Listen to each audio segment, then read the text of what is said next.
Oh, this is heavy. The guys that you're working with, who did they ultimately end up signing with? So they signed with Sony via Arista Records. And then my artist Wakia right now, she's in talks of getting signed with Island Records, which is part of UMG or Universal Music Group. And then there's another indie group called Bonfire Records that's interested in her. I got a meeting with them tomorrow. Okay. So, and then, but yeah, I'm working on her because she's an R&B singer with an incredible verse. But me and her have been writing all of the songs together. So every song she's got coming out, I touched it, she touched it. Yeah, it's crazy. Like, Tim would come over.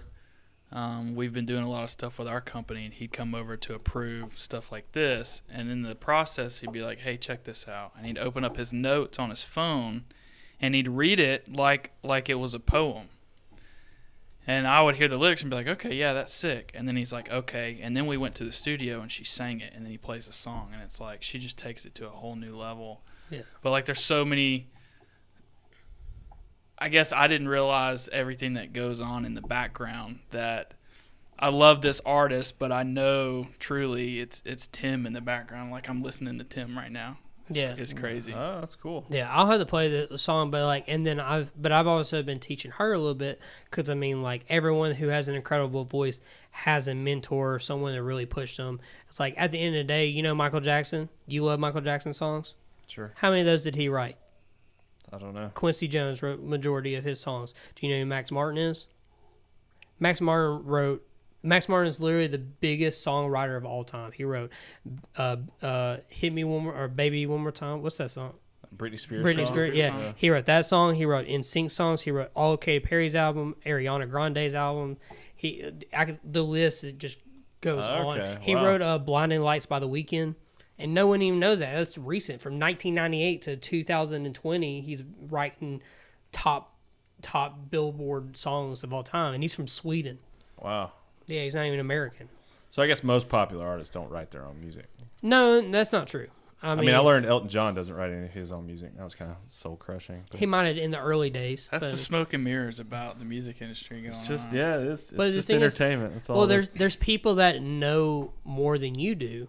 Sure. And you know, there's nothing wrong with writing your own songs, but like, I don't know, like we had this other day, me and Kia were in the car and I was playing this beat and I was like, man, this needs to be the beat that you and Data do a song on. And she used to like sit up there just like, I don't really like this beat at all. And then I started coming up with this melody, you know, it's like da-na-na, da-na-na, da-na-na-na-na-na, da-na-na, da-na-na. Like, it's just, it's catchy just off the rip of like doing that. Then you put words to it and it's like, I got no soul, I got no pain, and you're the one to blame. Like, you know, just like coming up with it. And then you have a really big good artist sing it, completely different record.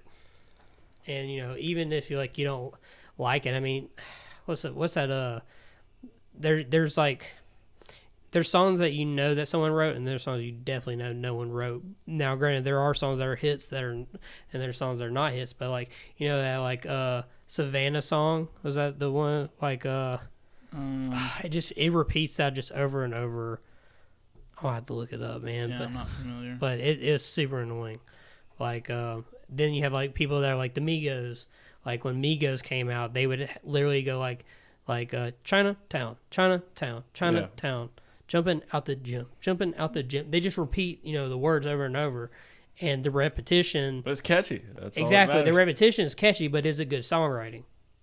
Well, that's debatable. Exactly, but I mean that's the point. Like I'm kind of going for is like, you know, regardless, I'm trying to get her to a point where like you look at the lyrics and you read them, and they're more as like a poem or they're more like as a story. Then and like I'll read them to her supernatural. Like there's a song by Billie Eilish, which I talk about all the time. Which regardless if you like Billie Eilish or not. I like Billie Eilish. But she has a song called Everything I Wanted. And these are the legit lyrics of Everything I Wanted. I had a dream.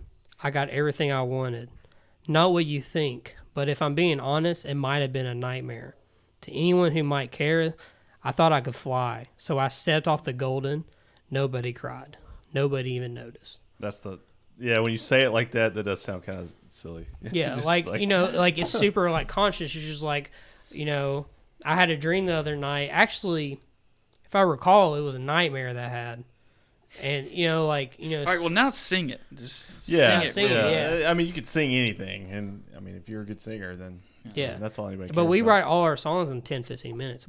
I'll literally take her home, sit in the car, play a beat that I have real quick, and we'll sit there and we'll write the song, do the hook twice, write 2 verses, and she's a singer, so you only have to write maybe like 8 bars per verse, and it's super quick and simple. And so you can just churn them out, man. Just churn out songs left and right. correct. A lot of artists do that. You just sit on work and wait for it to be mixed and mastered, and then you just wait on a release date.